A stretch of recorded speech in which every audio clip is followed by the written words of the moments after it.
Esporte na TV está de volta e vamos começar falando do Clube Esportivo, que no último domingo empatou, jogando em casa na estreia da divisão de acesso, pelo placar de 2-2 contra a equipe do Panambi. Já falamos aqui, né? O Esportivo jogou bem, começou perdendo, conseguiu a virada e no finalzinho da partida, infelizmente, sofreu o gol do empate. Com isso, o Esportivo agora precisa buscar pontos fora. Próxima partida é domingo contra a equipe do São Luís em Ijuí. Essa partida que teve uma mudança de horário será às 18h30, às 6h30 da tarde, esse jogo contra a equipe do São Luís de Ijuí. E ontem, né, estivemos acompanhando o treino, o Rodrigo já ajustando os erros, né, corrigindo esses erros que foi cometido na estreia para não acontecer mais, né, nesses próximos jogos. As dúvidas ainda em escalação deve ter o retorno do Thiago Bispo e também do Maicon Pires, devem voltar, né, já que esses eram titulares e não estrearam por conta de problemas de documentação. E o Rafael Xavier é a dúvida, ainda está com problema na coxa, não está confirmado, mas se tiver condições também volta para a equipe titular. O histórico da equipe do Esportivo contra a equipe do São Luís não é bom. O Esportivo nunca conseguiu trazer bons resultados de Juí, mas vamos ficar na torcida que consiga aí 3 pontos para arrancar cada vez mais na tabela de classificação. Falando em classificação, vamos conferir como está depois da primeira rodada, tanto a classificação do Grupo A como do Grupo B. Pelo Grupo A, o líder é a equipe do Glória com 3 pontos, segundo Nova Prata com 1, terceiro São Luís com 1, quarto Panambi com 1, quinto Esportivo também com 1, em sexto Panambi com 1, em sétimo Brasil de Pelotas também com 1 ponto e o Santo Ângelo aí que não pontuou na competição. Já pelo Grupo B, a equipe do São Gabriel é a líder com 3 pontos, o Inter de Santa Maria vem também com 3 pontos, Santa Cruz, Guarani de Venâncio Soares, Pelotas não jogaram ainda e o Rio Grande e o Rio Grandense não pontuaram ainda na competição. Essa semana o único jogo da divisão de acesso é entre a equipe do Pelotas contra a equipe do Guarani de Venâncio Soares e os demais jogos, a segunda rodada acontece no próximo final de semana. Ainda falando sobre o Campeonato Gaúcho, mas o campeonato da primeira divisão, ontem teve um jogo, o Aimoré venceu pelo placar de 3-1 a equipe do São José e com isso a equipe do Zequinho de São José perdeu a liderança da competição para a equipe do Juventude. Essa semana também não haverá rodada da primeira divisão, apenas a 9ª rodada no próximo final de semana. Mas vamos conferir também como está a classificação do Campeonato Gaúcho da primeira divisão. O novo líder é o Juventude com 14, em segundo vem o São José também com 14, terceiro Ipiranga com 13, Inter com 13, Cruzeiro também com 13. Brasil de Pelotas com 12, Aimoré com 12 e o Novo Hamburgo com 12 estariam classificados. O Grêmio com 11, o Lajadense com 10, o Caxias com 8, o São Paulo com 8 e o Passo Fundo com 8 estariam fora e os 3 rebaixados para o ano que vem seria Veranópolis com 7, a Avenida com 7 e União Frederiquense que tem 4 pontos na competição. Fica aqui a nossa torcida, né, da nossa vizinha, Veranópolis, que consiga reagir, né, todos os anos, nessa época que começa a uma reação no campeonato e não é rebaixado, e vamos torcer que no ano de 2015 não seja diferente, o Veranópolis consiga uma reação e permaneça na elite do futebol gaúcho. Pelo BGF, se apresentou na última segunda-feira, pela manhã, todos os 13 atletas foram apresentados e já iniciaram a sua pré-temporada e visando a estreia na Série Ouro apenas no mês que vem. E nós conversamos com o presidente Alcindo Sumense, fala da expectativa e também das contratações do grupo do BGF.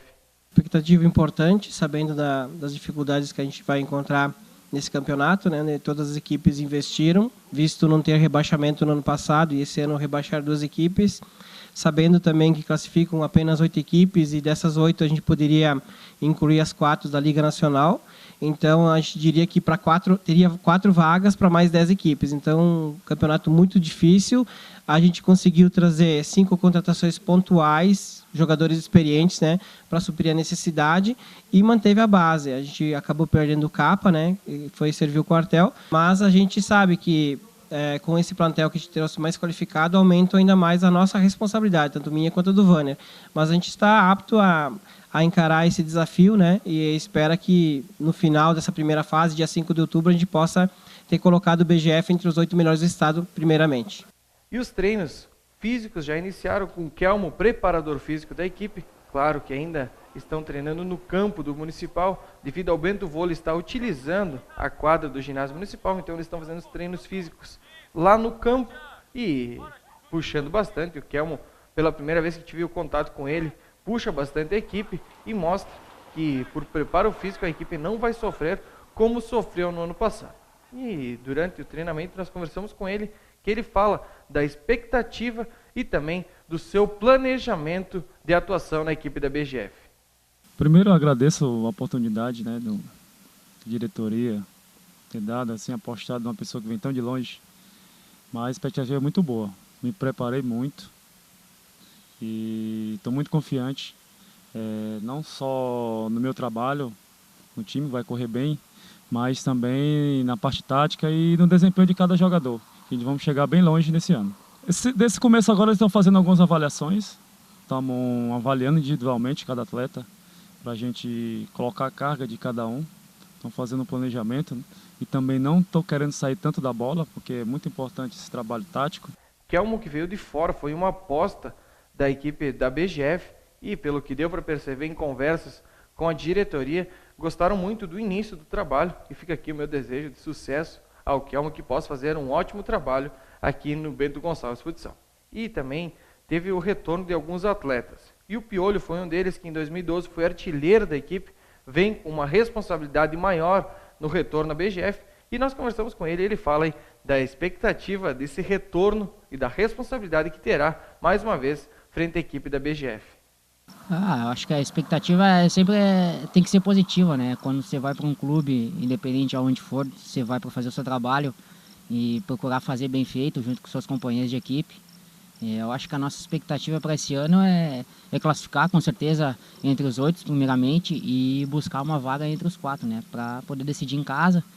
A gente teve isso em 2012, pôde chegar numa semifinal. Acho que uma coisa importante que foi essa passagem minha e dos outros que estiveram aí em 2012, deixou a sua marca, ficar na lembrança. E isso tudo faz com que você volte, né, para a equipe. Acho que quando você faz um belo trabalho e é reconhecido, as portas ficam abertas. E eu acho que foi assim comigo e com meus companheiros que estavam comigo na época também, se destacaram. E a expectativa é boa, cara, classificar e se manter num nível bom, num nível sempre entre os 8. Acho que isso é uma marca da BGF que, quando subiu para a Série Ouro, se manteve sempre na elite, e isso é importante para a equipe, para os jogadores e para a direção e para a cidade de Bento Gonçalves. O Bento Gonçalves Futsal estreia apenas no dia 11 de abril contra o Teotônio aqui em Bento Gonçalves. Os jogos serão todos aos finais de semana, todos aos sábados à noite. Apenas terá mudança se algum time da Liga, Lajeado, a Soeva, Atlântico e a CBF necessitarem de fazer as trocas. Com os outros times que não disputam a Liga Nacional, os jogos serão no sábado à noite. Então, podem programar todos os sábados, no Bento Gonçalves ou fora, terá jogo da equipe do Bento Gonçalves Futsal.